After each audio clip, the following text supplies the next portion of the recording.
चलिए, good morning. Good morning जी। कैसे हैं आप लोग?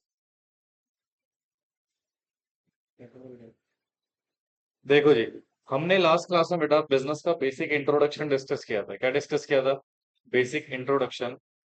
जनरली हमने समझा था कि इकोनॉमिक एक्टिविटी क्या होती है, नॉन इकोनॉमिक एक्टिविटी क्या होती है, और उसी में मैंने आपको कुछ कॉन्सेप्ट डिस्कस करवाए थे, दैट इज क्या?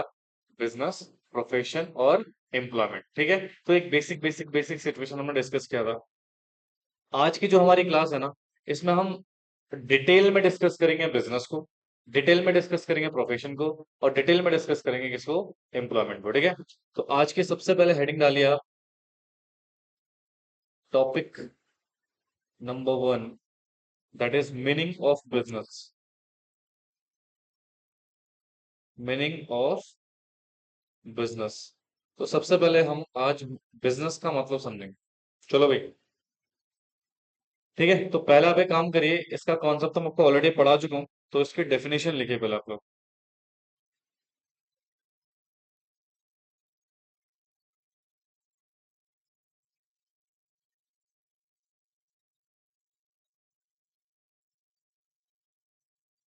In the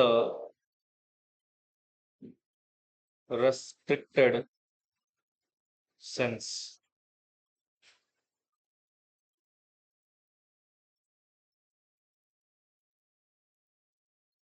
In the broader sense.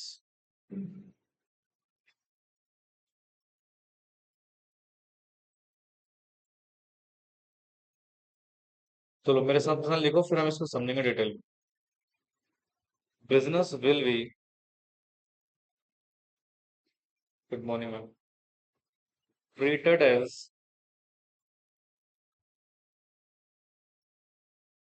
The purchase and sale of things. बेटा बात है नहीं, इसको मेरे साथ यहाँ कॉपी करेंगे।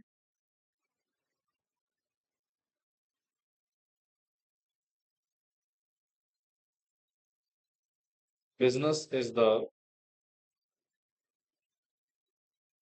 sum total of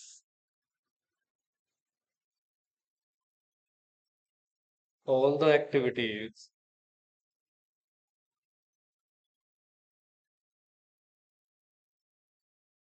which start right from the production,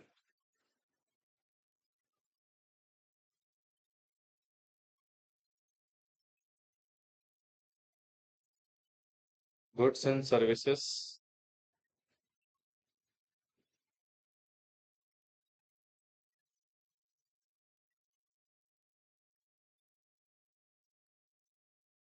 down to the task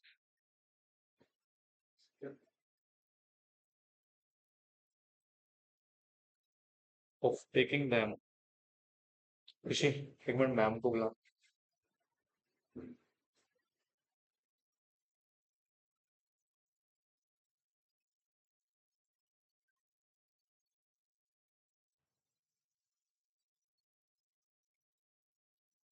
ma'am वो पानी वाले को फोन कर दीजिए, पानी है नहीं।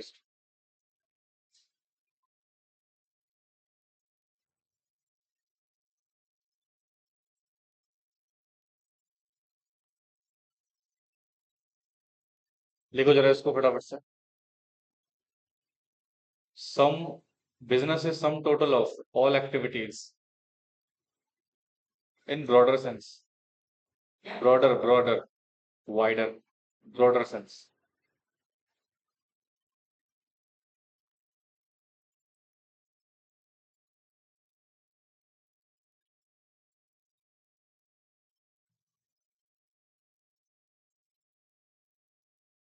थोड़ा जल्दी लिखिए प्लीज।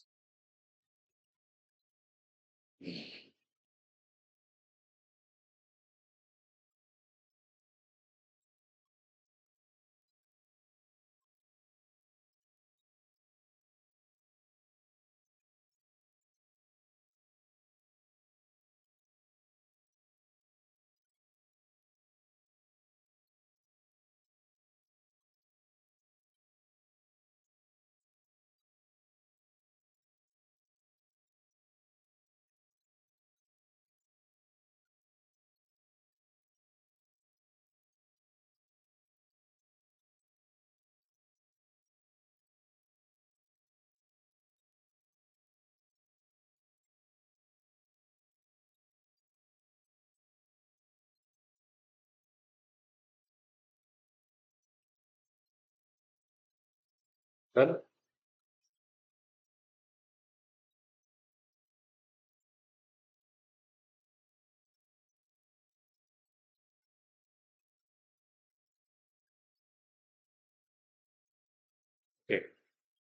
देखो, ये जो हमने बिजनेस का मतलब समझा ना, इसको हम दो कॉन्सेप्ट में डिस्कस करेंगे। जरा इधर देखो बेटा, मैं बोलूं बिजनेस क्या है, अगर मैं एक नॉर्मल कॉमन पर्सन से पूछूं भाई व्हाट इज बिजनेस, देखो थ्योरी हम अंडरस्टैंड कर लेंगे, पहले थोड़ा सा इसको अंडरस्टैंड कर लेते हैं कॉन्सेप्चुअली। अगर मैं एक लेमैन से पूछूं, किससे पूछूं, लेमैन से, लेमैन मतलब कॉमन मैन बेसिकली, या कॉमनली हम अंडरस्टैंड करें भाई बिजनेस का मतलब क्या होता है, तो उस लेमैन का कहने का मतलब होगा यार हम ना जो गुड्स में ट्रेडिंग करते हैं, क्या करते हैं, यानी कि सर जो हम परचेज कर रहे हैं या हम जो सेल कर रहे हैं, किसकी बेटा, ऑफ गुड्स एंड सर्विसेज, किसका बेटा, गुड्स एंड सर्विसेज। तो हमारे पॉइंट ऑफ व्यू से भैया यही क्या है, बिजनेस है, यही क्या है, बिजनेस है। तो बिजनेस को यहाँ पर एक तरीके से बेटा कॉमन मैन की लैंग्वेज में हमने बोल दिया ट्रेडिंग। क्या बोल दिया, ट्रेडिंग। तो trading is nothing but business. देखो गलत नहीं है ये, but it's a very restricted point, ये नैरो, नैरो मीनिंग है इसका, क्या है, नैरो मीनिंग है, बहुत छोटा मतलब है। हालांकि बिजनेस इतना छोटा नहीं है, बिजनेस का जो कॉन्सेप्ट है वो एक बहुत ही वाइडर कॉन्सेप्ट है। तो यहाँ पर कॉमन मैन के पॉइंट ऑफ व्यू से हम जस्ट एक नैरो कॉन्सेप्ट समझ रहे हैं, क्या समझ रहे हैं। बट जब मैं इसको एक बिजनेस के पॉइंट ऑफ व्यू से समझूं या एक एक्सपर्ट के डेफिनेशन के पॉइंट ऑफ व्यू से समझो बेटा, तो बिजनेस का एक वाइडर कॉन्सेप्ट भी है।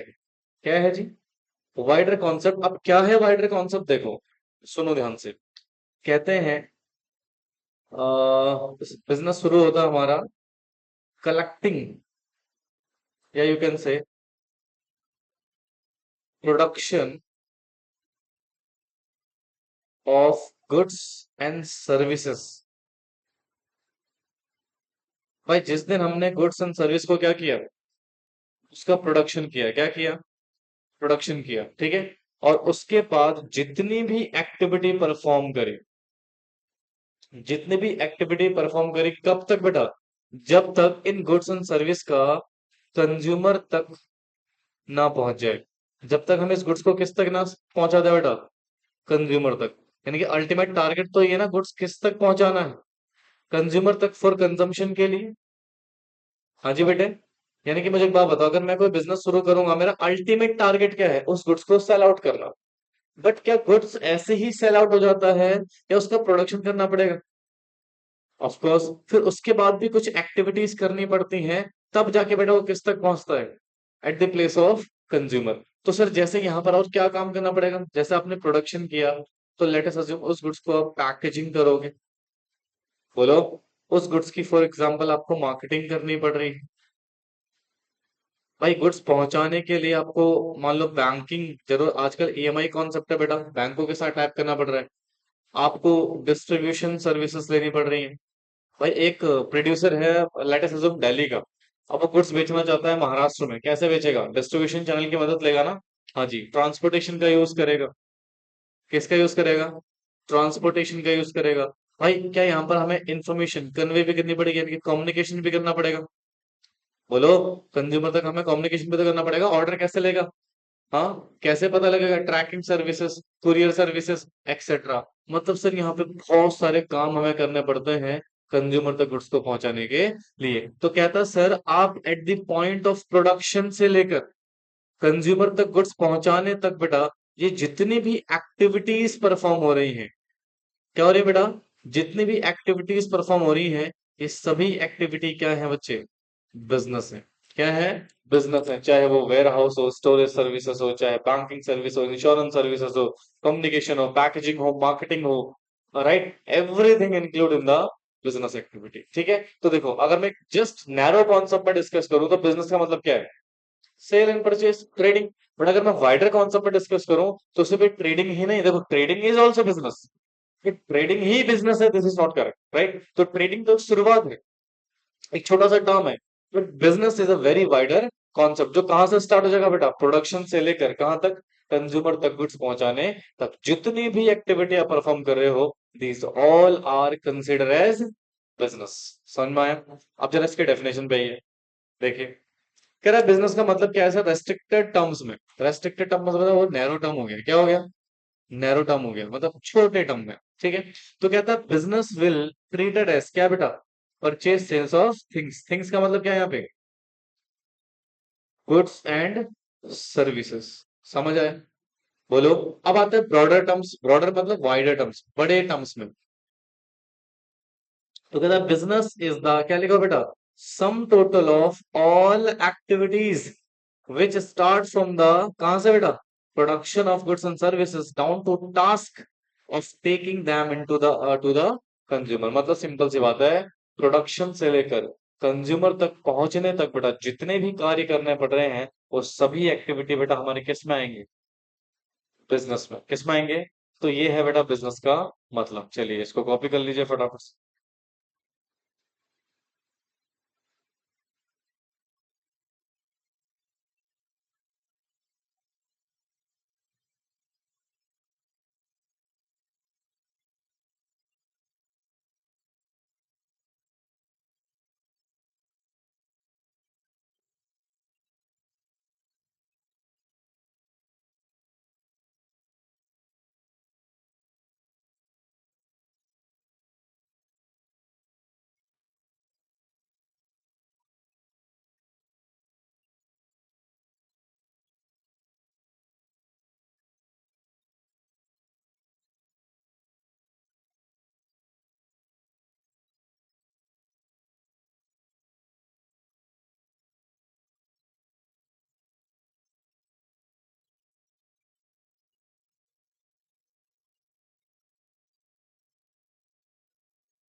ऊपर वाला लिख लिया।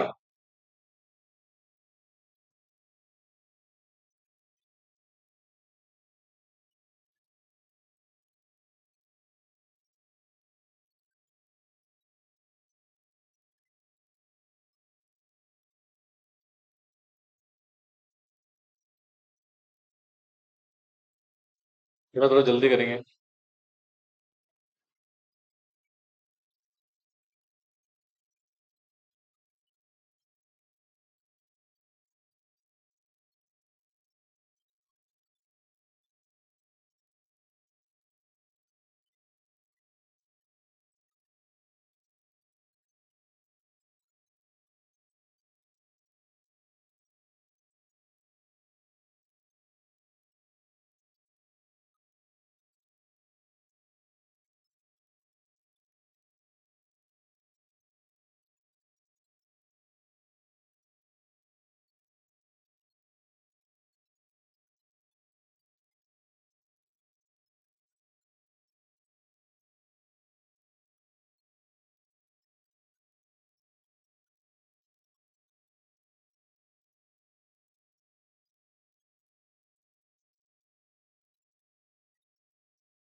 हो गया।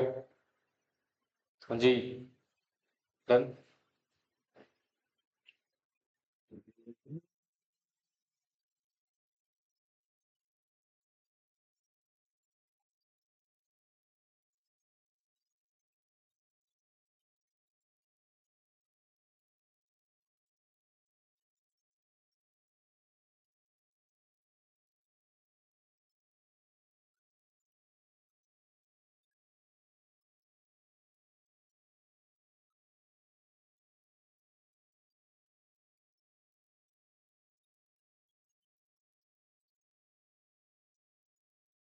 देखो जी, तो ये तो हमने अंडरस्टैंड किया बिजनेस का एक बेसिक मतलब। अब सर एक पॉइंट है जिसको हम बोलते हैं कैरेक्टरिस्टिक्स ऑफ बिजनेस। क्या बेटा, कैरेक्टरिस्टिक्स ऑफ बिजनेस। बिजनेस के कितने कैरेक्टर्स हैं उसको यहाँ पर हम अंडरस्टैंड करेंगे डिटेल में। सो कहते हैं following are the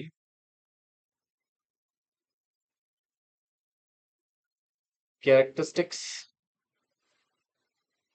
of business. तो मैं कुछ पॉइंट्स यहाँ पे लिखवाऊंगा बेटा, वो बेसिकली बिजनेस के कैरेक्टर को डिस्क्राइब करेंगे। तो सबसे पहला पॉइंट हो गया हमारे पास एन इकोनॉमिक एक्टिविटी। पहला पॉइंट क्या हो गया? An economic activity. ठीक है। सेकंड पॉइंट हो गया हमारे पास एक्सचेंज ऑफ। अब लिखते रहो मेरे साथ के साथ, फिर इसको अंडरस्टैंड करेंगे। Exchange of goods and services. Third point हो गया हमारे पास regularity in dealing. Fourth point हमारे पास हो गया profit motive. Fifth point we are having element of risk. Sixth point we are having creation of utility. And seventh point we are having consumer satisfaction. So these are certain features of business.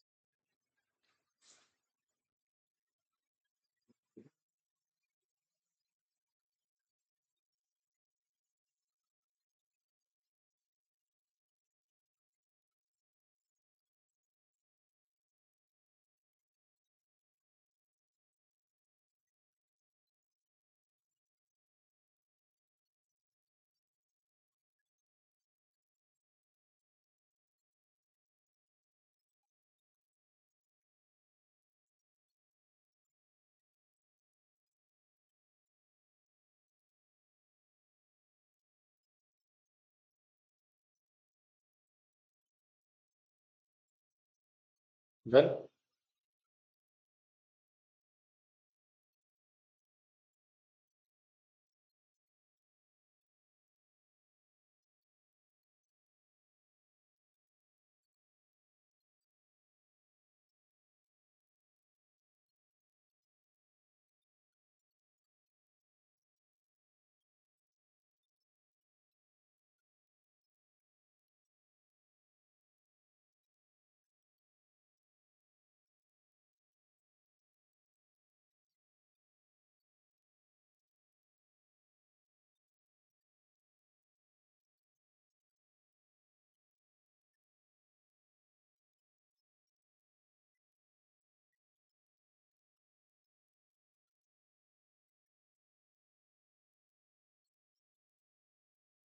देखो जी, तो कह रहे sir सबसे पहला feature है in economic activity. ठीक है। दूसरा पॉइंट है exchange of goods and services, regularity of dealing, profit making, elements of risk, creating utility and consumer satisfaction. ठीक है।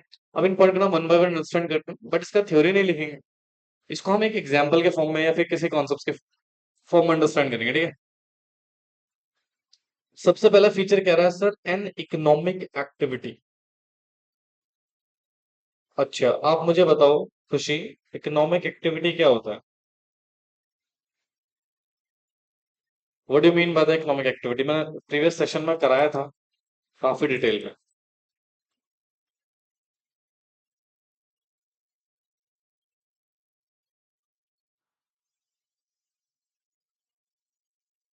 हाँ जी। हाँ, ऑफ कोर्स। ये तो देखो सर, हमने पढ़ा था जो इकोनॉमिक एक्टिविटी होती है ना, तो कहते हैं sir any activity done for money या प्रॉफिट मेकिंग। यानी कि सर कोई भी काम हम कर रहे हैं किसके लिए? पैसे के लिए। किसके लिए? पैसे के लिए या फिर प्रॉफिट कमाने के लिए। वो क्या कहलाती है? Economic activity. तो मुझे एक बात बताओ, सर जो हम बिजनेस करते हैं, जहां वर्ड बिजनेस आ जाए, क्या वहां पे सोशल वेलफेयर आएगा क्या? जहां वर्ड बिजनेस आ जाए, क्या वहां सोशल वेलफेयर आएगा क्या? नहीं सर, सर बिजनेस का काम सोशल वेलफेयर करना नहीं होता है। बिजनेस का काम ही बेटा, प्राइमरी ऑब्जेक्टिव ही क्या होता है हमारा? किसी भी बिजनेस का जो प्राइमरी उद्देश्य है, ऑब्जेक्टिव है, वो क्या होता है? प्रॉफिट अर्न करना। क्या करना? प्रॉफिट अर्न करना, और वो भी मैक्सिमम प्रॉफिट अर्न करना। ठीक है। तो इसका मतलब भैया, यहाँ तो इसके इनहेरिटेंस में ही बेटा क्या जुड़ा हुआ है? मनी। बोलो। इसके इसके शुरुआती सिचुएशन में बेटा किसका रिलेशन है? मनी का। तो सर इसीलिए सर बिजनेस बिजनेस जो है वो सिर्फ और सिर्फ क्या है? इकोनॉमिक एक्टिविटी है। Not an economic, non economic activity. ये नॉट नॉन इकोनॉमिक एक्टिविटी। ये नॉन इकोनॉमिक एक्टिविटी नहीं है, ये सिर्फ और सिर्फ क्या है बेटा? ओनली क्या है बेटा? ये इकोनॉमिक एक्टिविटी है, क्योंकि यहाँ पे हम सिर्फ और सिर्फ पैसे कमाने की सोचते हैं, ना कि किसी सोशल वेलफेयर। समझे? तो ये पहला फीचर हो गया। बिजनेस एक इकोनॉमिक एक्टिविटी है। सिंपल है, कॉपी कर लो इसको।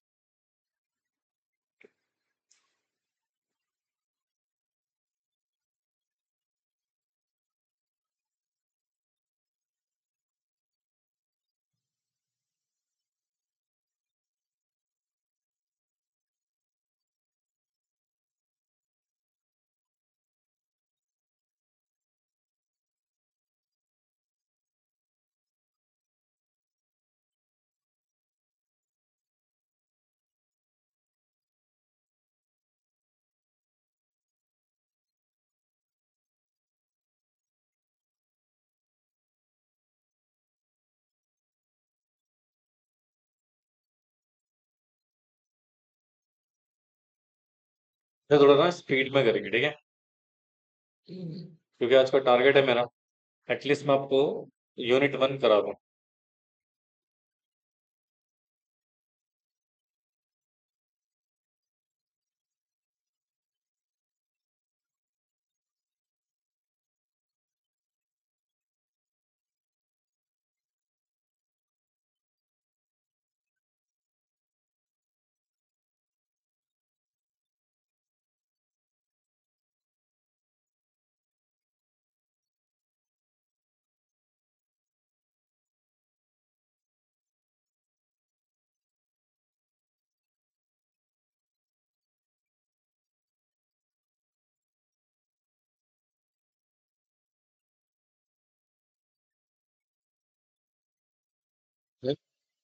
तो ये हो गया हमारा फर्स्ट पॉइंट, जहां पर हमने समझा कि एक बिजनेस जो है वो इकोनॉमिक एक्टिविटी है, नॉन इकोनॉमिक एक्टिविटी नहीं। अब जरा ध्यान सुनना, क्या लिखा हुआ है? Exchange of goods and services. भाई बिजनेस क्या करता है, जरा सुनना ध्यान से। इस पॉइंट का एक कौन सा बता दूं आपको। लेट अस अज्यूम सर, यहाँ पर एक बिजनेस है जिसका काम है गुड्स एंड सर्विसेज को प्रोड्यूस करना। यानी कि ये बेसिकली कर रहा है production of goods and services. ठीक है। अब मैं ये गुड्स एंड सर्विसेज प्रोड्यूस क्यों करता हूँ? ताकि मैं ये गुड्स किसको दे सकूं? कंज्यूमर के साथ एक्सचेंज कर सकूं। बोलो बेटे। यानी कि गुड्स अगर मैं किसको देता हूँ? कंज्यूमर को। यानी कि एक्सचेंज विद कंज्यूमर। किसके साथ एक्सचेंज कर सकूं बेटा? कंज्यूमर के साथ। फॉर किसके लिए? मनी के लिए। है ना? इसीलिए कहा जाता है कि सर बिजनेस जो है वो गुड्स एंड सर्विसेज को, किसको बेटा? गुड्स एंड सर्विसेज को एक्सचेंज करता है किसके साथ? कंज्यूमर के साथ। किसके लिए? मनी के लिए, ताकि वो प्रॉफिट जनरेट कर सके। अच्छा जरा सुनो, एक एग्जांपल देता हूँ, थोड़ा सुनना सुनना ध्यान से प्लीज। मान लो आपने गुड्स परचेज करा। A person purchase goods. अब सुनो, यहाँ पे मैं दो सिचुएशन ले रहा हूँ, ध्यान सुनना। For resale purpose. आपका पर्पस क्या था? या फॉर पर्सनल यूज। तो मुझे बताओ, यहाँ पे जो परचेज कर रहे हो आप गुड्स, इस स्थिति में क्या वो बिजनेस है, या इस स्थिति में वो बिजनेस है? फर्स्ट सिचुएशन में आपने गुड्स खरीदा ताकि आप उसको फर्दर एक्सचेंज कर सको, यानी कि यहाँ पर आ रहा है exchange of goods and services, यानी कि सर ये कंसिडर होगा क्या, बिजनेस। इसको हम क्या कंसिडर करेंगे? अच्छा, यहाँ पर जो गुड्स खरीद रहे हो आपका इंटेंशन एक्सचेंज करने का है क्या? भाई साहब यहाँ पर आपका पर्पस, आपका इंटेंशन कोई एक्सचेंज करने का नहीं है। यहाँ पर सिर्फ आप उसको क्या करना चाहते हो, कंज्यूम करना चाहते हो। क्या करना चाहते हो? कंज्यूम। तो सर इसको हम नो या नॉट कंसिडर बिजनेस, इसको हम क्या कंसिडर नहीं करेंगे बच्चे? बिजनेस कंसिडर नहीं करेंगे। समझ में आया? बोलो। तो यानी कि सिंपल सी बात है सर, आपका बिजनेस में प्राइमरी पर्पस क्या होना चाहिए? Exchange of goods and services. और एक्सचेंज कर रहे हो फॉर मनी के लिए, तो ही बेटा उसको हम क्या मानेंगे? बिजनेस मानेंगे। अगर आपने कोई गुड्स परचेज करा है पर्सनल यूज के लिए, किसके लिए? पर्सनल यूज के लिए बेटा, फिर वो बिजनेस नहीं है। समझ में आया? तो सेकंड कैरेक्टर हो गया बिजनेस का, that is exchange of goods and services. चलिए कॉपी करिए फटाफट से इसको।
इसका और अलग का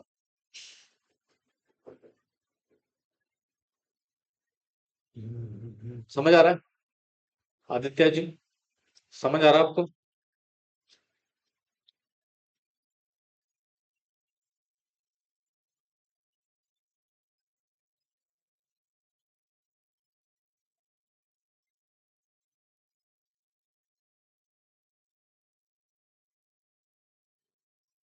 चलो, ये हो गया सर, हमारे कितने पॉइंट हो गए? 2 पॉइंट हो गए। कितने पॉइंट हो गए जी? 2 पॉइंट। अब जरा सुनिए बच्चे, तीसरा पॉइंट समझते हैं। तो regularity in dealing, regularity in dealing, जरा ध्यान से सुनना बच्चे, ये क्या है?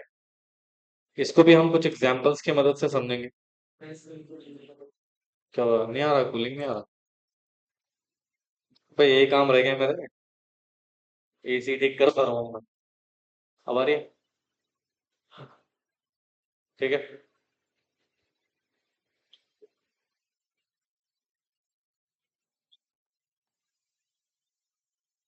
ठीक है। अरे कूलिंग करो। चलो देखो देखो, रेगुलेटेड डीलिंग का मतलब क्या है, जरा इधर देखना। हेलो एक्सक्यूज मी, इधर देखिए। कहते हैं sir business is an economic activity. Business क्या है? इकोनॉमिक एक्टिविटी है विच इज डन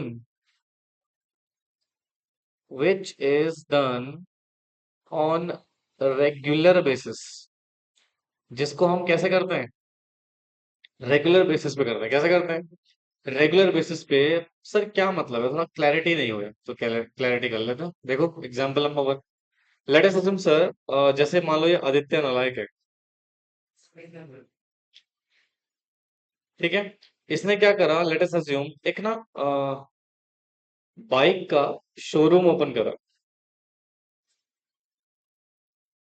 ध्यान से सुनना प्लीज, इसने क्या ओपन करा? एक बाइक का शोरूम। अब इस शोरूम से ऑन रेगुलरली क्या हो रहे हैं बेटा? Sale of bikes. हाँ जी, सेल ऑफ क्या हो रहे हैं? बाइक्स। अच्छा, दूसरा एग्जांपल देखो। अब मान लो एक पर्सन है रमेश, इसकी एक बाइक थी और इसने अपने उस बाइक को सोल्ड आउट किया टू अदर पर्सन। अब क्या दोनों ही बाइक्स बेच रहे हैं? हाँ भाई, शोरूम में भी क्या सेल हो रही है? बाइक्स। देखो ना, यहाँ पर भी क्या सेल हो रही है? बाइक्स। बट मुझे एक बात बताओ, यस सुनो, क्या आदित्य जो वर्क कर रहा है वो सिर्फ एक दिन करेगा या डेली करता रहेगा? यानी कि इसका जो काम है वो एक रेगुलर बेसिस पे होगा। कैसे होगा? रेगुलर बेसिस पे होगा, ठीक है। बट मुझे बताओ, जो रमेश ने बाइक बेची है, क्या वो रेगुलर बेसिस या ओकेजनली सेल कर रहा है? ये सिर्फ वो भी एक ही बार बेचेगा लाइफ में, राइट? तो मतलब नॉट रेगुलर बेसिस पे। तो सर ये बिजनेस कंसीडर कौन सा वाला होगा? तो सर सिंपल सी बात है, बिजनेस वही है जो कैसे हो रहा हो। तो इसलिए इसको हम कंसिडर करेंगे क्या? बिजनेस। भाई साहब ये हमारा क्या नहीं है? बिजनेस नहीं है, क्योंकि ये कैसे नहीं हो रहा बेटा?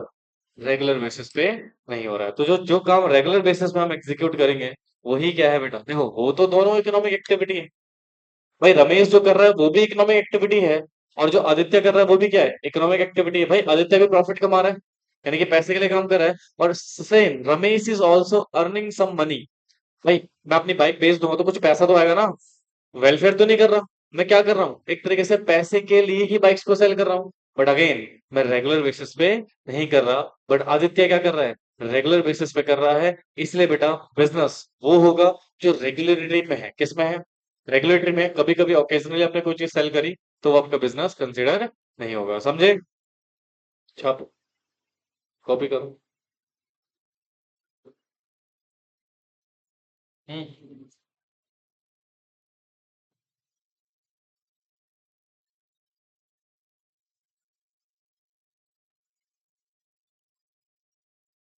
जल्दी करो फटाफट से।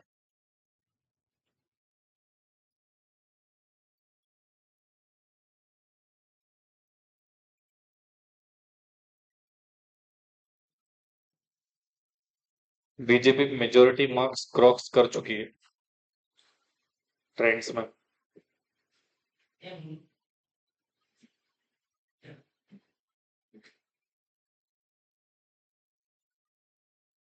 चलो डू इट फास्ट, जल्दी करेंगे।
चलो, ये कितने पॉइंट हो गए बेटा हमारे पास? 3 पॉइंट हो गए। सबसे पहले हमने अंडरस्टैंड करा कि बिजनेस इकोनॉमिक एक्टिविटी है। दूसरा हमने अंडरस्टैंड करा exchange of goods and services.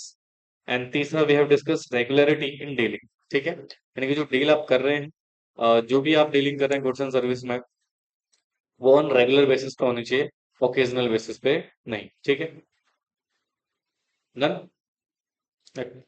हो गया। करता क्या है? नहीं नहीं, एक्चुअली देखो मैं आपको बताता हूँ जो आप करते हो ना। सुनो मैं बताता हूँ, मैंने स्टार्टिंग में, याद है खुशी, स्टार्टिंग में बोला था आपको ये काम करना है। आपको करना क्या है बेटा, देखो आप ना ये गलती मत करा करो यार, ये इट इज टाइम वेस्ट। अब जैसे मान लो आपने क्लास नोट्स यहाँ बनाए, ठीक है, आपको कुछ नहीं करना है। अपनी कॉपी की राइट साइड वाले पोर्शन को एक स्केल से इतना स्पेस छोड़ देना है फॉर सेल्फ नोट्स के लिए। अब आपको क्या करना है, देखो जो मैंने चार्ट्स, एग्जाम्पल्स या कोई भी कॉन्सेप्ट क्लास में कराया, इधर सुन ले नालायक, ठीक है, तो ये जो आपने करा है आपको कुछ नहीं करना। क्लास में तो आप इसी को लिखोगे, बट घर जाके जिसमें आपका रिवीजन भी हो जाएगा, आपको उसके सेल्फ नोट्स प्रिपेयर करना है। जो भी जिस भी लैंग्वेज में आपको बेटर लगे, कंफर्टेबल लगे, उसमें आप लिख लीजिए, ताकि फ्यूचर में आपको रिवीजन करने में आसान हो जाए। मैं जब लॉ पढ़ता था ना सीएस में, तो मैं यही मेथड अडॉप्ट करता था। जैसे मान लो इससे क्या होता था, दो फायदे होते थे। एक तो मेरे क्लास टीचर ने जो मुझे कराया, ठीक है, वो मैंने क्लास में समझ लिया अच्छे से। उस समय मेरा कंसंट्रेशन पूरा किस में रहता था, क्लास में। और जो उन्होंने नोट्स या चार्ट्स के फॉर्म में बनाए वो हमने पढ़ लिया वहां पे। क्योंकि देखिए भाई, कोचिंग का मतलब क्या है? कोचिंग का मतलब है बच्चों के लिए चीजों को सिंप्लीफाइड करना, आसान तरीके से समझाना, राइट? तो हम यहाँ पे आपको अगर थ्योरी ही लिखवा दें खाली, तो उसका कोई फायदा नहीं। ठीक है, तो चार्ट एनालिसिस, कॉन्सेप्ट, एग्जाम्पल, ये बहुत इंपॉर्टेंट होते हैं। तो बच्चे को क्या करना है, घर पे जाके देखो उसका रिवीजन भी हो जाएगा। उसको जो उसके लिए कन्वीनियंस लैंग्वेज है ना, उसमें उस चीज को फ्लोट कर दे कि सर ने एग्जाम्पल में क्या कहा था। ताकि इन फ्यूचर में अगर आप सिर्फ इन एरोज को देखोगे ना, तो मे बी आप कंफ्यूज हो सकते हो, है ना? रिवीजन के टाइम पे भी इन एरो को देखोगे तो डेफिनेटली आप कंफ्यूज हो जाओगे। सो बेटर है आपका राइट साइड वाला पोर्शन कॉपी का छूटना चाहिए, और वहां पे आप प्रॉपर तरीके से चीजों को क्या करते रहो, लिखते रहो। एंड ट्रस्ट मी, एक बार इसको यूज कीजिए, आप ना कभी भी कोई भी कॉन्सेप्ट नहीं भूलेंगे, और आपका रिवीजन भी हो जाएगा। ज्यादा समय नहीं लगता है दोस्त, मुश्किल से मुश्किल 10 से 15 20 मिनट, मैक्सिमम आधा घंटा। ठीक है, उसमें आपका रिवीजन भी हो जाएगा, और आपके सेल्फ नोट्स भी बनेंगे। अब आप क्लास में ही उस चीज को लिखोगे ना, तो इट विल टेक टाइम, और हो सकता है फिर वो प्रॉपर तरीके से समझ में भी ना आए। क्लास में आपका 100% फोकस किस में होना चाहिए, कॉन्सेप्ट क्लैरिटी पे। ठीक है, अब आइए फोर्थ पॉइंट। और बिजनेस तो बेटा सबसे ज्यादा नॉलेजेबल सब्जेक्ट है, और सबसे ज्यादा इसमें आपके प्रैक्टिकल चीजें हैं। ठीक है, चलो देखो जरा क्या लिखा हुआ है, प्रॉफिट मोटिव। क्या लिखा है? Profit motive. जरा इधर देखो भाई साहब, अगेन मैं इसका क्या समझाऊंगा आपको, एक कॉन्सेप्ट। अब मान लो किसी भी व्यक्ति ने बिजनेस शुरू किया। क्या शुरू किया? बिजनेस शुरू किया। सर बिजनेस शुरू किया, और उसका जो मोटिव है बिजनेस शुरू करने का, वो एकमात्र होना चाहिए, दैट इज प्रॉफिट अर्निंग। क्या होना चाहिए बेटा? Profit earning. सुनिए ध्यान से, अगर आपका मोटिव, मोटिव का मतलब होता है हमारा ऑब्जेक्टिव। क्या होता है? ऑब्जेक्टिव बोल लो इसको, आप पर्पस बोल लो, whatever you said, right? हमारा ऑब्जेक्टिव, हमारा पर्पस सिर्फ और सिर्फ क्या है बच्चे? प्रॉफिट कमाना। क्या है बेटा? प्रॉफिट कमाना। अगर हमारा प्रॉफिट कमाने का पर्पस नहीं है, तो वो बिजनेस भी नहीं है। तो कहते हैं if profit earning is not, is not objective या purpose, so it is not a business. ये क्या नहीं होगा बच्चे? बिजनेस नहीं होगा। तो बिजनेस वही है जिसका मोटिव क्या है, बोलो? प्रॉफिट कमाना। अच्छा मुझे सुनना, एक बड़ा इंटरेस्टिंग फैक्ट बताता हूँ आपको। मान लो, एक एग्जांपल से तो समझेंगे। मान लो आपने बिजनेस शुरू किया। क्या शुरू किया? बिजनेस शुरू किया, आपने कुछ गुड्स एंड सर्विसेज को प्रोड्यूस करा, production, of goods and services, ठीक है, एंड विद मोटिव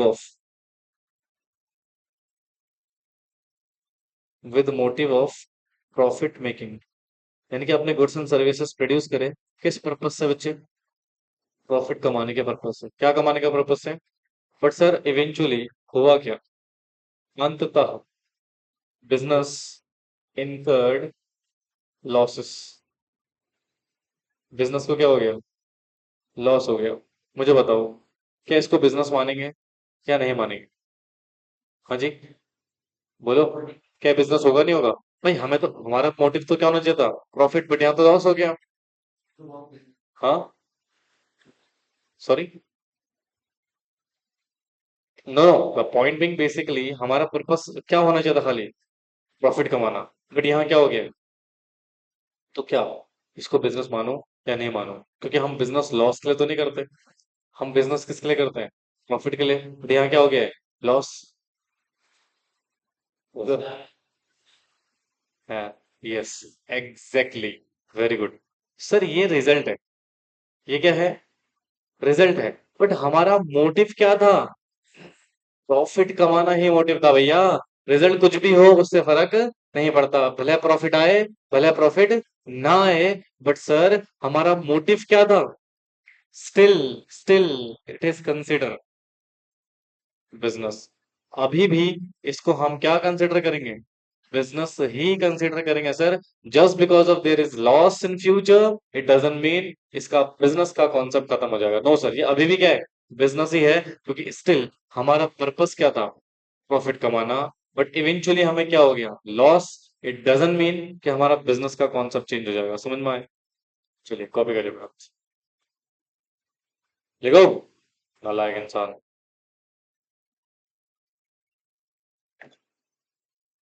यार सुबह से ही लगा था, क्या कूलिंग कर रहा है, नहीं कर रहा है?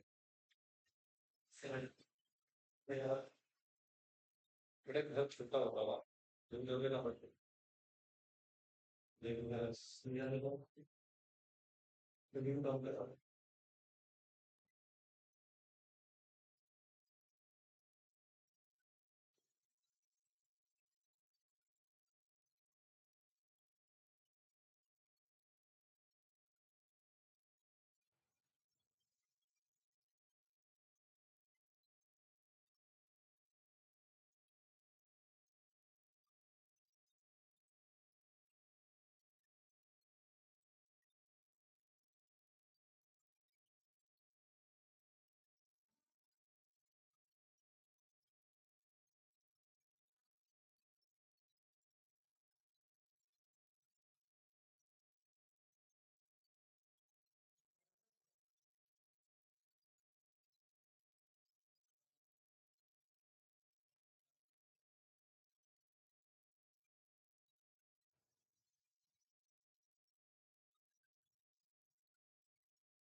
Have you subscribe the YouTube channel of Knowledge venture.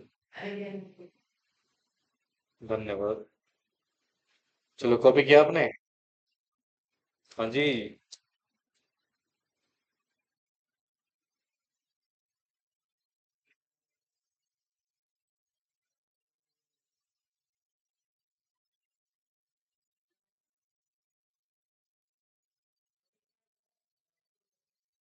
Incurred. Incurred. INCURRED, incurred. Losses. Done. Okay. Now listen please. Point number 5 कहता है जी, एलिमेंट, ये सिंपल सा है, 2 मिनट ध्यान से। Element of risk. बेटा मुझे एक बात बताइए। सुनो सुनो सुनो सुनो सुनो सुनो। हमने किया बिजनेस। हमने क्या किया? बिजनेस। ठीक है सर। और हमारा पर्पस क्या था? प्रॉफिट कमाना। क्या कमाना? प्रॉफिट कमाना, ये पर्पस था हमारा। जिसके लिए हम क्या करेंगे? प्रोडक्शन करेंगे। Production of goods and services. है ना? गुड्स एंड सर्विस को हम क्या करेंगे? प्रोड्यूस करेंगे। अब जरा सुनना ध्यान से प्लीज। सर ये जो गुड्स एंड सर्विसेज को हम प्रोड्यूस कर रहे हैं और इसकी जो सेल है, ये क्या फ्यूचर बेसिस पे होगी? क्योंकि बिजनेस हमेशा किसके लिए होता है बेटा? फ्यूचर के लिए। ये क्या होगा? बिजनेस हमेशा किसके लिए होता है? फ्यूचर के लिए। फ्यूचर क्या सर्टन है या अनसर्टन है? हाँ।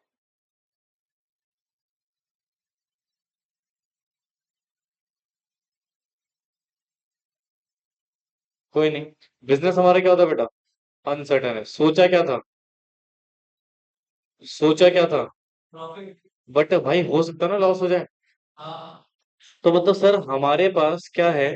हम जो भी बिजनेस करते हैं वो हमेशा किसके लिए करते हैं बेटा? फ्यूचर। और फ्यूचर क्या है हमारा? अनसर्टेन है। और अनसर्टेनिटी बेटा हमेशा क्रिएट करती है किसको? रिस्क को। किसको क्रिएट करती है? रिस्क। क्योंकि जो काम मैं कर रहा हूं, हो सकता है मेरा पर्पस अचीव हो जाए, हो सकता है मेरा पर्पस अचीव ना हो। और जब अचीव नहीं होगा, वही मेरे लिए क्या है? रिस्क है। तो इसलिए कहते हैं सर, जब भी हम कोई बिजनेस करते हैं तो वहां पर डेफिनेटली क्या अवेलेबल रहता है? रिस्क। हमेशा रहता। नहीं नहीं, रिस्क रहता ही रहता है। अरे हाँ, तो उसको प्रोबेबिलिटी है ना। मे भी प्रॉफिट हो जाए, मे भी लॉस हो जाए। तो जो लॉस हो गया, होने के चांसेस होते हैं। प्रॉफिट हो गया, होने के चांसेस हैं। ठीक है। तो that is a chance of risk. Yes of course. 100% production, अगर मुझे 100% पता हो कि रिस्क है, लॉस होगा, तो मैं क्यों बिजनेस को करूंगा? है ना? हर चीज की प्रोबेबिलिटी होती है equally, that is it may be a profit in future and it may be a loss in future. समझे? कॉपी करो उसको। अच्छा मुझे एक बात बताओ, अगर मैं सोशल वेलफेयर के लिए कोई गुड्स मार्केट में बेच दे रहा हूँ लोगों को, क्या वहां मेरा पर्पस प्रॉफिट कमाना है? लेट अस अज्यूम मैं लोगों को free of cost service provide कर। इधर देखो, मैं लोगों को क्या कर रहा हूँ? तो मुझे एक बात बताओ, मैं क्या कर रहा हूँ? Social welfare. क्या मेरा पर्पस प्रॉफिट कमाना है? तो जो मेरा पर्पस ही प्रॉफिट कमाना नहीं है, तो क्या मेरे को कोई रिस्क होगा? नहीं होगा सर। क्योंकि ना तो मेरे को प्रॉफिट से लेने देना है, ना मेरे को कोई लॉस होगा, तो मेरे को कोई रिस्क ही नहीं है। तो वो बिजनेस भी नहीं है। है ना? बट अगर बिजनेस कर रहे हो तो definitely there is a amount of risk always available in the business. ठीक है। चलो कॉपी करो।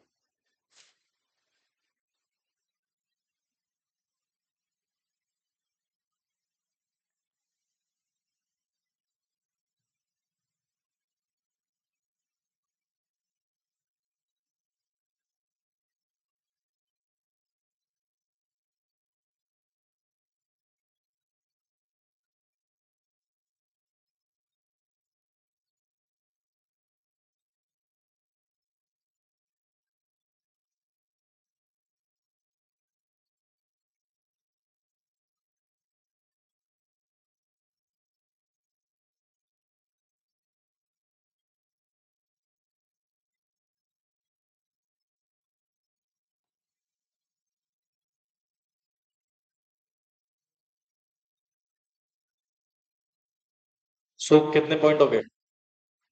5। सॉरी ना, लाइक क्रिएशन ऑफ यूटिलिटी। अब हम क्या समझेंगे? Creation of utility. सुनिए ध्यान से।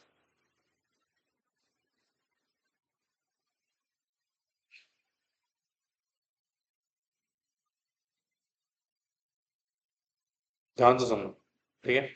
अब जैसे मान लो यहाँ पर बहुत दूर एक हमारा कौन बैठा है? कंज्यूमर। कौन बैठा है? कंज्यूमर। अब इस भाई साहब को चाय पीनी है। क्या पीनी है? चाय। और चाय को थोड़ा सा मीठा बनाने के लिए इसको क्या चाहिए? शुगर। क्या चाहिए? शुगर। ठीक है। अब सर शुगर कैसे आए? है ना? शुगर कैसे आए? तो हमारे खेतों में गन्ना हो रहा है जी। क्या गन्ना तोड़ तोड़ के डाल दें चाय में? तो क्या उससे चाय मीठी नहीं होगी? उसका रस डाल देते हैं। थोड़ा सा अजीब हो जाएगा, राइट? ओके। तो सर यहाँ पे लेट अस जो शुगर कैन है ये हमारे लिए डायरेक्ट उपयोगी नहीं है जी। यूजफुल नहीं है। तो सर बिजनेस ने क्या किया? एक शुगर मिल सेटअप हुई। और शुगर मिल ने क्या किया? शुगर कैन को कन्वर्ट करके क्या बना दिया? चीनी बना दी सर। और फिर वो शुगर किसको मिल गया? और उसने चाय पी ली। कहने का मतलब क्या है सर? यहाँ पर आपको लगता है ये है बिजनेस है, ये क्या है? बिजनेस है। ये सर चीजों को मोर यूजफुल बना रहा है सोसाइटी के लिए। बिजनेस का काम क्या है? मेकिंग थिंग्स यूजफुल या more useful for the society. Society के लिए चीजों को यूजफुल बनाने का काम किसका है? बिजनेस का। यही है बेटा क्रिएशन ऑफ यूटिलिटी। यूटिलिटी का मतलब होता है चीजों को यूजफुल बनाना। क्या बनाना? यूजफुल। जिसको हम आसानी से कन्वीनियंट तरीके से यूज कर सकें। अब जैसे फॉर एग्जाम्पल अभी हम बैठे हैं, आप चेयर पे बैठे हो ना। बैठ के चेयर, ये जो प्लास्टिक है ये प्लास्टिक क्या शुरू से ही ऐसा रहा होगा? इसका मूलभूत पॉइंट कुछ और हो सकता है। तो बिजनेस ने इसको चेयर के फॉर्म में बनाया। किस फॉर्म में? ताकि हम इसको यूज कर सके। ऐसे ही। हाँ। हाँ। बनता होगा किसी चीज से। ये बेटा एक बहुत सारी चीजों का मिश्रण से बनता है। बताऊंगा आगे चल के कुछ टॉपिक्स है। जैसे मान लो ये पोडियम है। अब ये स्टार्टिंग में लकड़ी होगा ना, है ना? बट इसको प्रॉपर तरीके से बनाया ताकि हम इसको क्या कर सकें? यूज कर सकें। तो बिजनेस ने इसको क्या बनाया? यूजफुल बनाया। क्या बनाया? यूजफुल बनाया। समझे? चलो लिखो। इसी को बोलते हैं क्रिएशन ऑफ यूटिलिटी।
क्या?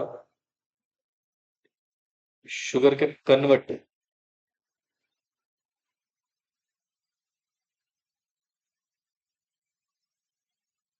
Convert into sugar.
चलो भैया लास्ट पॉइंट पे आ गए हम लोग, पॉइंट नंबर 7 फाइनली। क्या था पॉइंट नंबर 7?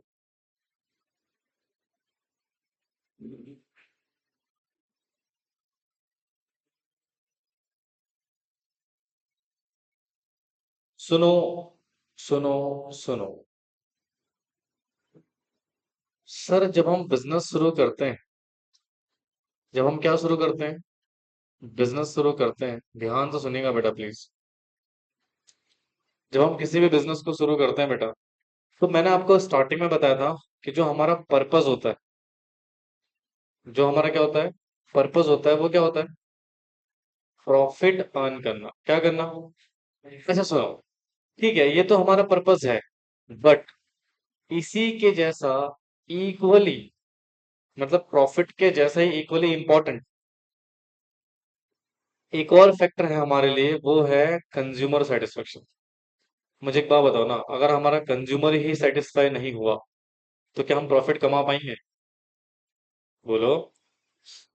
नहीं कमा पाएंगे सर, भाई कंज्यूमर सेटिस्फाई नहीं है, कंज्यूमर हमारी सर्विसेज से, हमारे गुड से खुश नहीं है। तो जब वो सेटिस्फाइड ही नहीं है, वो हमारे बिजनेस को रिकमेंड नहीं करेगा, और रिकमेंड नहीं करेगा, हमारी मार्केट नहीं बनेगी, हमारी मार्केट नहीं बनेगी तो हमें क्या नहीं मिलेगा, प्रॉफिट नहीं मिलेगा। तो इसलिए कहते हैं कंज्यूमर का satisfaction is equally important for the business as well as profits. जितना हमारे लिए प्रॉफिट जरूरी है, उतना ही कंज्यूमर का सेटिस्फेक्शन भी जरूरी है, क्योंकि अगर कंज्यूमर सेटिस्फाई नहीं हुआ, सो दैट डेफिनेटली बेटा हम कुछ ना कुछ लॉसेस से सफर करेंगे।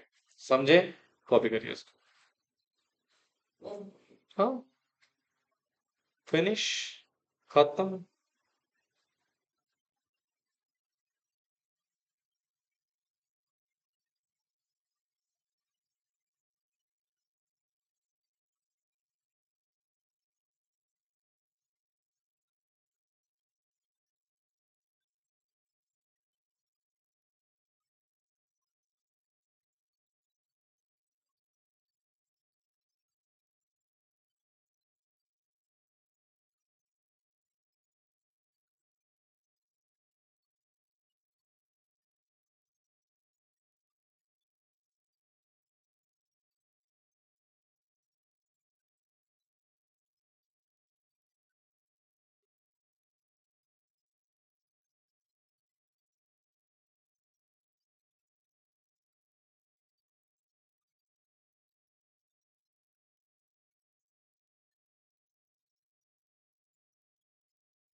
Then,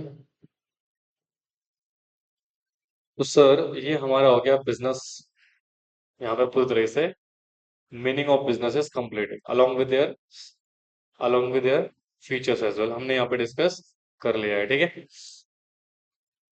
अब हमारे पास अगला जो टॉपिक है, टॉपिक नंबर 2, ये है बेटा प्रोफेशन। चलो भाई मुझे बताओ, what do you mean by the profession? क्या सुना है आपने कभी प्रोफेशन के बारे में? Have you heard about the profession?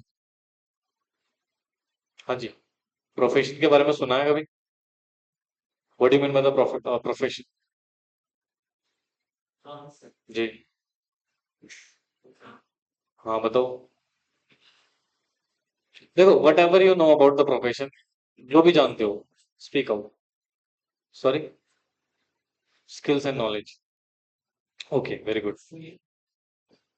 देखो देखो, सर जब हम प्रोफेशन की बात करते हैं, हो गया, ओके जी, जब हम किसकी बात करते हैं, प्रोफेशन की, तो एक कॉन्सेप्ट समझते हैं इसका, ध्यान सुनना। देखो, बिजनेस और प्रोफेशन में क्या डिफरेंस है सुनना। जैसे हमने बिजनेस में पढ़ा था कि सर हमारा काम है प्रोडक्शन करना, उससे रिलेटेड जो भी एलिड एक्टिविटी है वो करना, कंज्यूमर तक उसको पहुंचाना, ये सारी के सारी एक्टिविटीज हमारी किस में आती थी बेटा?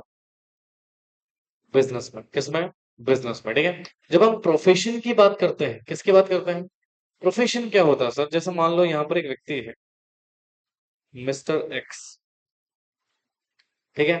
अब मिस्टर एक्स जो है, उसने एक्वायर्ड किया हुआ है, क्या किया हुआ है, एक्वायर्ड सम स्पेशल नॉलेज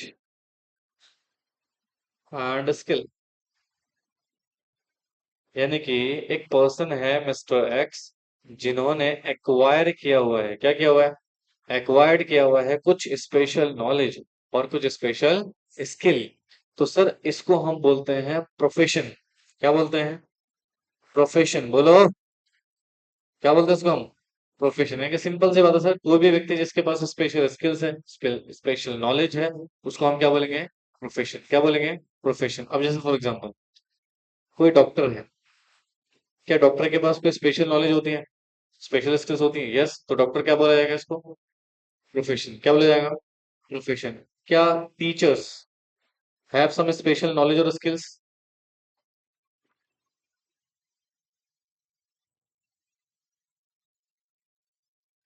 बस मैं और इसमें ना, ये वाली की है बाहर वाली, और ये है ऊपर शटर वाली। और कब तक करोगे आप, तो हॉस्पिटल के रिसेप्शन पे दे देना। ठीक है, टीचर हो गया। और तीसरा बेटा जैसे मान लो कंपनी सेक्रेटरी हो गया, चार्टर्ड अकाउंटेंट्स हो गए, कॉस्ट मैनेजमेंट अकाउंटेंट्स हो गए, एक्सेट्रा एक्सेट्रा एक्सेट्रा। तो सर इन सभी लोगों के पास एक स्पेशल नॉलेज होती है, इसीलिए इनको क्या बोला जाता है, प्रोफेशन। तो इन शॉर्ट अगर मैं बोलूं, CA chartered accountant, CMA cost management accountant, बताऊंगा फ्यूचर में। ठीक है बेटा, मतलब एक ऐसा व्यक्ति, जैसे मान लो सीए है, उसका काम क्या होता है, अकाउंटिंग से रिलेटेड। कंपनी सेक्रेटरी का काम होता है लीगल कंप्लायंस से रिलेटेड। कंपनी में जब कॉस्टिंग का काम होता है, किसका काम होता है, कॉस्टिंग का। जैसे मान लो मैं मैन्युफैक्चरिंग कंपनी हूँ, अब मुझे कुछ रॉ मटेरियल खरीदना है, काम करना है, कॉस्ट लगेगी ना, तो उस कॉस्ट का अकाउंट बनाना किसका काम है, कॉस्ट मैनेजमेंट अकाउंटेंट का। ठीक है, तो सर ये जो लोग जिनके पास special skills and special knowledges होती हैं बेटा, इन लोगों को हम क्या बोलते हैं, प्रोफेशन। क्या बोलते हैं, प्रोफेशनल्स। और जिस एक्टिविटी में ये लोग इंडल्ज हैं उसको हम क्या बोलते हैं, प्रोफेशन। क्या बोलते हैं, प्रोफेशन। समझ में आया। तो प्रोफेशन क्या है बेटा, एक ऐसी एक्टिविटी जहां पर किसी व्यक्ति के पास क्या होती है, स्पेशल नॉलेज होती है उस पर्टिकुलर काम को करने के लिए। ठीक है, लिखो।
डन,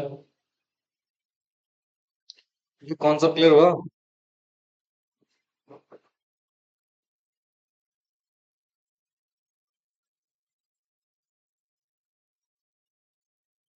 चलिए, अब इसका ना एक डेफिनेशन लिख लीजिए।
देखिए, कह रहा सर प्रोफेशन क्या है? कहता है profession is that occupation in which one professes to have acquired क्या बेटा?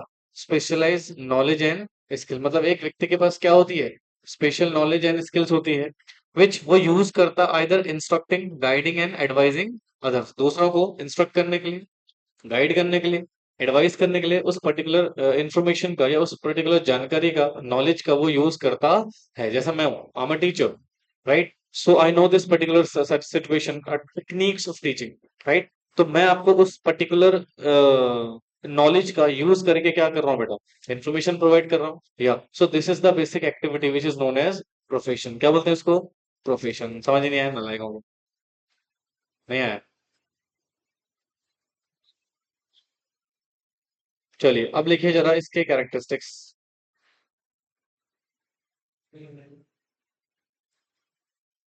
Characteristics of profession. तो सर प्रोफेशंस के क्या कैरेक्टरिस्टिक्स हैं उसको हम बेसिकली यहाँ पर अंडरस्टैंड कर लेते हैं। तो जल्दी से लिखिए। एक तो तुम लोग नालायक हो, पार्टिसिपेट नहीं कर रहे हो। ध्यान से देखो इधर, ठीक है? समझो चीजों को ध्यान से। चलो लिखो मेरे साथ। Body of specialised knowledge and techniques. Second है हमारे पास formalised methods of acquiring training and experience।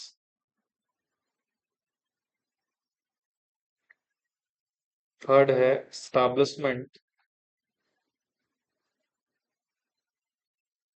of representative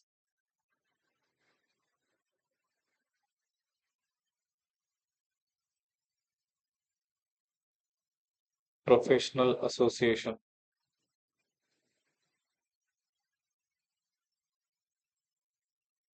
fourth है code of conducts।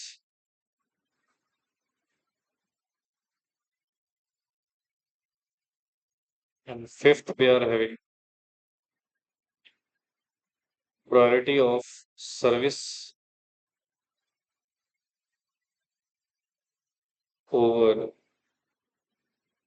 economic consideration।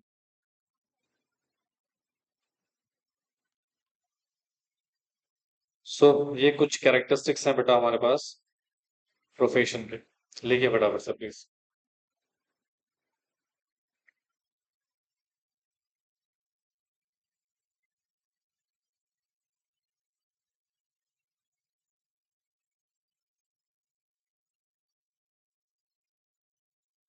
Light सब क्यों हो रहा है?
हाँ जी। हेलो। चलो देखो जरा सर, जैसे कि हमने बिजनेस के कैरेक्टरिस्टिक्स पढ़े थे, वैसे ही हमारे पास यहाँ पे किसके कैरेक्टरिस्टिक्स हैं? प्रोफेशन के कुछ नहीं है, सिंपल से हैं, 2 मिनट देखो। सबसे पहले कह रहा है body of specialised knowledge and techniques. भाई किसी भी व्यक्ति के पास क्या होता है, स्पेशलाइज्ड नॉलेज या टेक्निक्स, तो उसको हम क्या बोलते हैं, profession. Sir formalise method of acquiring trainings and expertise, मतलब ये इंफॉर्मेशन नॉलेज कैसे मिली हमें, अलग अलग ट्रेनिंग्स के जरिए। किसके जरिए, establishment of representative professional associations, code of conducts, priority of service over the economic consideration। चलिए एक एक करके इसको अंडरस्टैंड कर लेते हैं। तो सबसे पहले क्या लिखेंगे आप लोग, सबसे पहले लिखिए स्पेशलाइज्ड बॉडी ऑफ नॉलेज। लिखिए body of specialised knowledge and technique.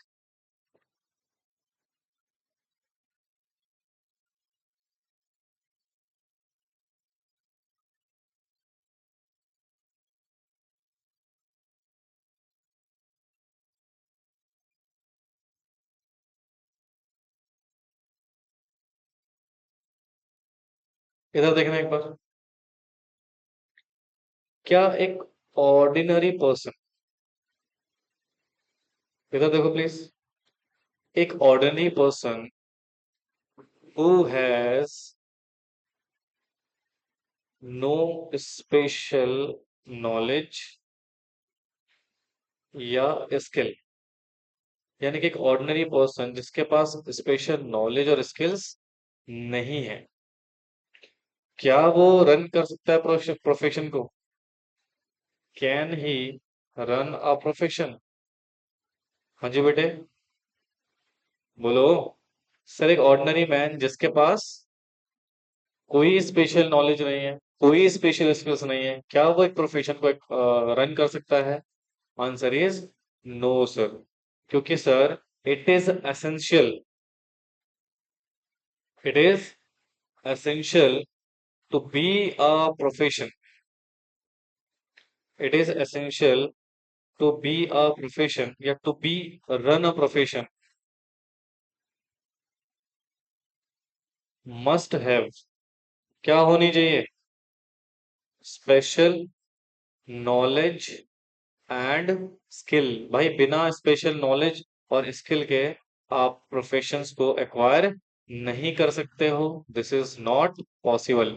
इसलिए कहते हैं सर पहला point body of specialised knowledge and techniques, ठीक है। तो यहाँ पर नॉलेज का होना, स्पेशलाइज्ड नॉलेज एंड टेक्निक्स का होना इज एन एसेंशियल पॉइंट। क्या है बेटा, एसेंशियल पॉइंट, बिना इसके आप प्रोफेशन को रन नहीं कर सकते, समझे। चलो फटाफट से कॉपी करेंगे इसको, जल्दी कॉपी करेंगे फटाफट से।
ओके बच्चों,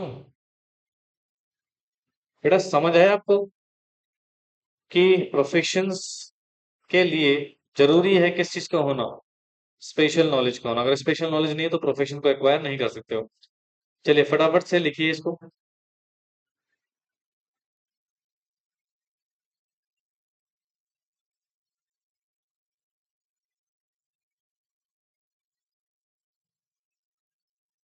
डन। चलिए अब यहाँ पर पॉइंट नंबर सेकंड देखिए, हमारे पास क्या था, फॉर्मलाइज्ड मेथड्स of acquiring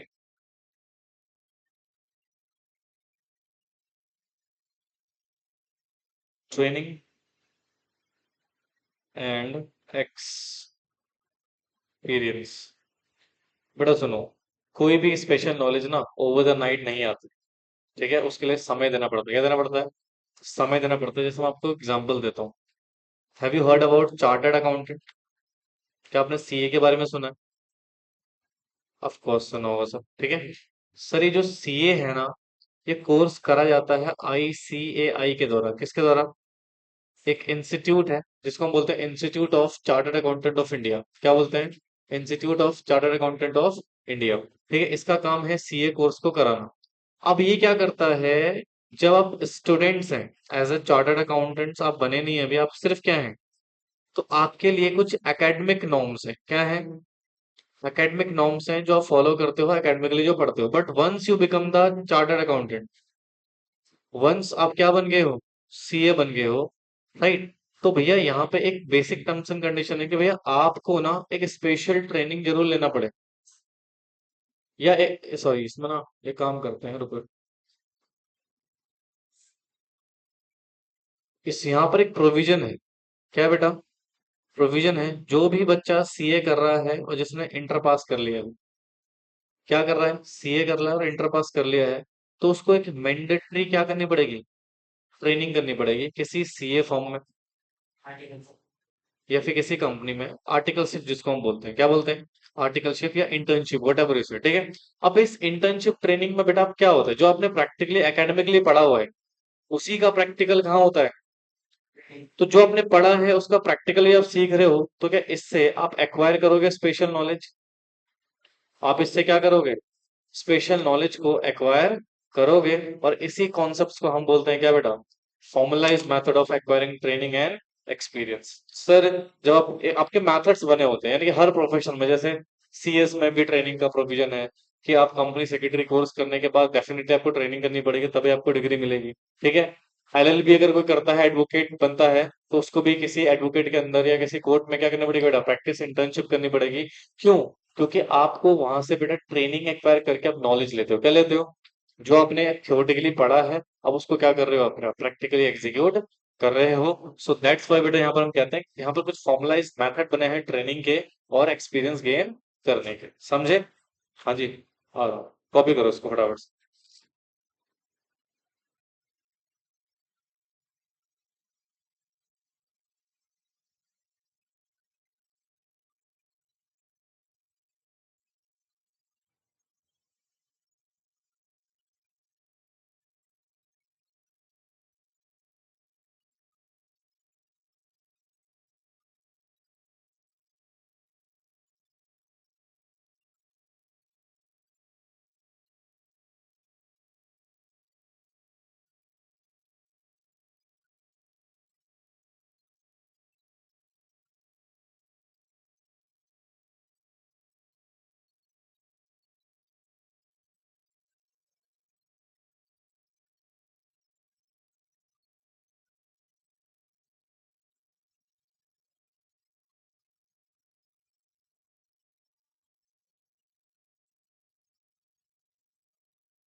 तो लिखा भैया।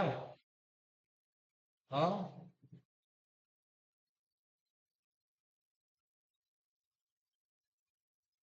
कितने पॉइंट हो गए हमारे पास?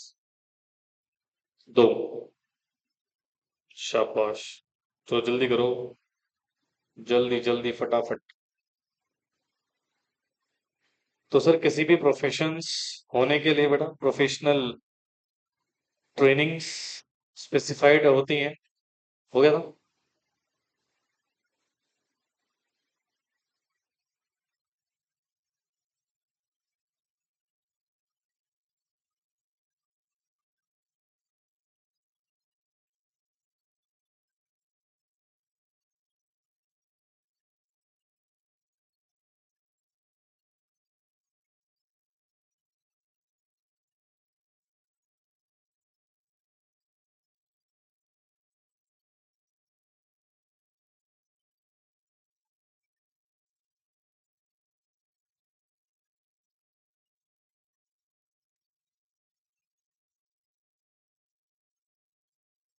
हो गया बेटे। ठीक है। अब जरा इधर देखो। ये कहता है establishment of representative professional association. बेटा मुझे एक बात बताओ, जरा एक मिनट देख लो, बस इधर देखो। हेलो। इधर देखो। सर यहाँ पर कोई एडवोकेट है, कोई डॉक्टर है, कोई चार्टर्ड अकाउंटेंट है, कोई कंपनी सेक्रेटरी। कौन है जी? ये सभी लोगों के पास वो नॉलेज है जो किसी के पास नहीं होगा। एडवोकेट की नॉलेज सिर्फ किसके पास है? एडवोकेट्स के पास। डॉक्टर की नॉलेज सिर्फ किसके पास है? सीए की नॉलेज सिर्फ किसके पास है? सीएस की नॉलेज सिर्फ सीएस के पास। मतलब every one acquiring here some special knowledge, यानी कि यहाँ पर हर किसी के पास बेटे क्या है, कुछ। तो पॉइंट ये है कि सर आपने भी सुना होगा सर, जिसके पास अगर यदि ज्यादा पावर आ जाए तो कहीं ना कहीं उस पावर का वो क्या कर सकता है, मिसयूज कर सकता है। तो इन लोगों को कहीं ना कहीं बेटा रेगुलेट करने के लिए, क्या करने के लिए, रेगुलेट करने के लिए एंड इनकी पावर्स में कुछ कंट्रोल या रेस्ट्रिक्शन लगाने के लिए बेटा हमें एक एसोसिएशन की जरूरत होती है। किसकी जरूरत होती है? एसोसिएशन। और ये एसोसिएशन के ये लोग मेंबर बनते हैं। क्या बनते हैं एसोसिएशन के लोग? मेंबर बनते हैं। और सर इस एसोसिएशन का काम क्या होता है? रूल्स एंड रेगुलेशन बनाना। क्या बनाना? रूल्स एंड रेगुलेशन बनाना। कि ये जितने भी प्रोफेशन है वो किस तरीके से अपने प्रोफेशन को कंडक्ट करेंगे। ठीक है, फॉर कंडक्टर ऑफ प्रोफेशन। तो इसी को बोलते हैं एसोसिएशन। क्या बोलते हैं? एसोसिएशन। जैसे एडवोकेट का होता है बार काउंसिल ऑफ इंडिया। क्या होता है? Bar council of India. Doctor का होता है ऑल इंडिया मेडिकल काउंसिल। ठीक है। सीए का होता है ICAI institute of chartered accountant. CS का होता है ICSI institute of company secretary of India. यानी कि हर किसी के एसोसिएशन बने हुए हैं। क्या बने हुए हैं? एसोसिएशन बने हुए हैं। वो एसोसिएशन का काम है बेटा इन प्रोफेशंस को प्रॉपर तरीके से रेगुलेट करना, ताकि ये एक अंडर द कंडीशंस काम करें। ठीक है, लिमिटलेस होके काम ना करें, डिपेंडिंग ऑन देयर स्किल्स। लिखो।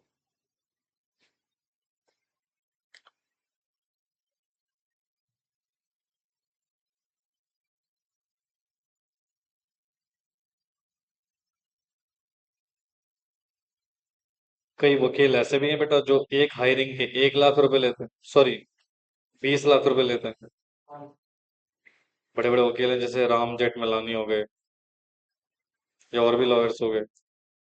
और कई बहुत कम पैसे भी लेते हैं। तो it's depending on skills. Salary कभी भी बेटा डिग्री के बेस पे नहीं होती, स्किल्स के बेस पे होती है।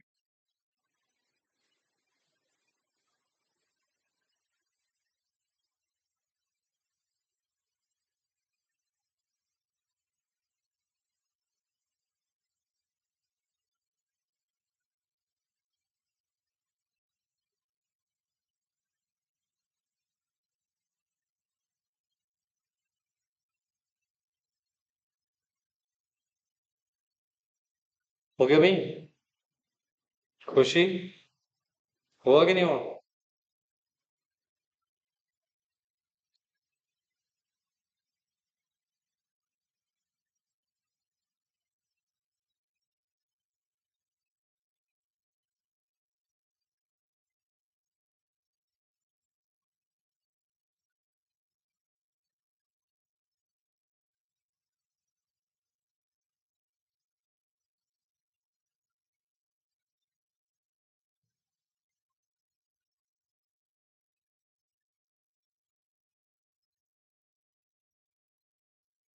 ठीक है। नेक्स्ट क्या था? Code of conduct. हाँ जी, code of conduct. Code of conduct क्या होता है यार? सिंपल सी बात है, सुनो। कोड ऑफ कंडक्ट का मतलब क्या होता है? सर, ये ना एक set of rules and regulations है। क्या है बेटा? Set of rules and regulation है, जो किसने बनाए हैं? Framed by their association. किसने बनाया बेटा? Their association. जैसे फॉर एग्जांपल, सर एक डॉक्टर्स है। क्या है बेटा? डॉक्टर्स है, वो काम करते हैं। लेट अस अज्यूम बेटा, एक पेशेंट आया जो सर फूटा था इसका, ठीक है, और बेहोश हो रखा था।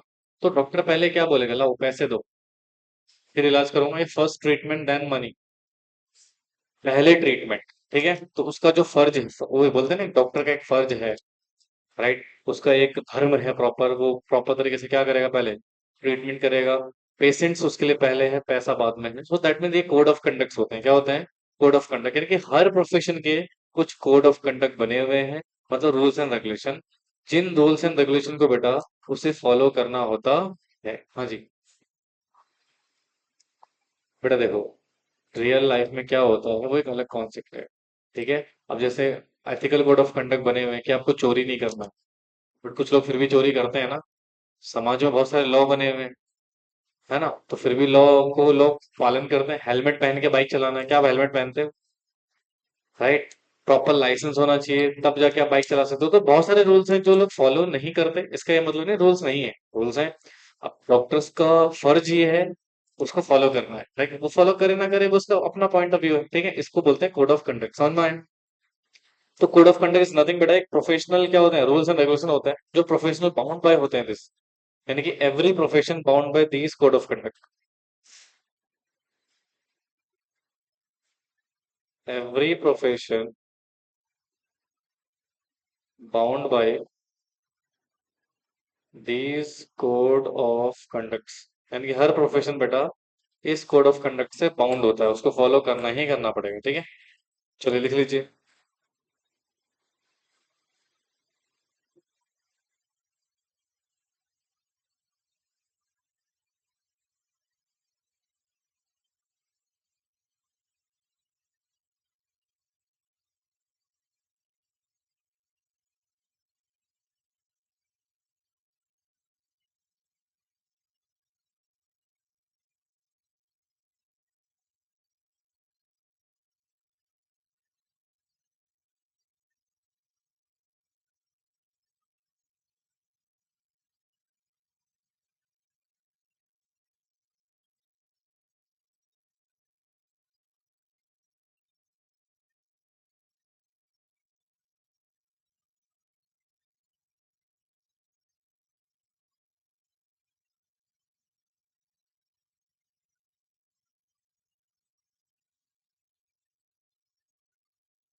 देखिए एक बार इधर देख लो, फिर लिख लेना आप लोग। फिफ्थ पॉइंट क्या है हमारे पास? कहते हैं priority of service over economic consideration. मतलब हमारा प्राइमरी टारगेट क्या है बेटा? प्रोफेशन का प्राइमरी टारगेट क्या है? सर्विस प्रोवाइड करना, किसको? सोसाइटी को। ना कि इकोनॉमिक कंसिडरेशन। भाई पहला प्राइमरी टारगेट हमारा पैसा कमाना नहीं है, पहला टारगेट क्या है? सर्विस प्रोवाइड करना। उसके बाद हम किसकी सोचेंगे? इकोनॉमिक कंसिडरेशन, ठीक है। So this 5 points basically representing किसको बेटा? प्रोफेशन को। तो profession we have done, business we have done, right. Next class में हम एम्प्लॉयमेंट के रिगार्डिंग कॉन्सेप्ट को डिस्कस करेंगे। आप इसको फटाफट से कॉपी कर लीजिए। Thank you so much.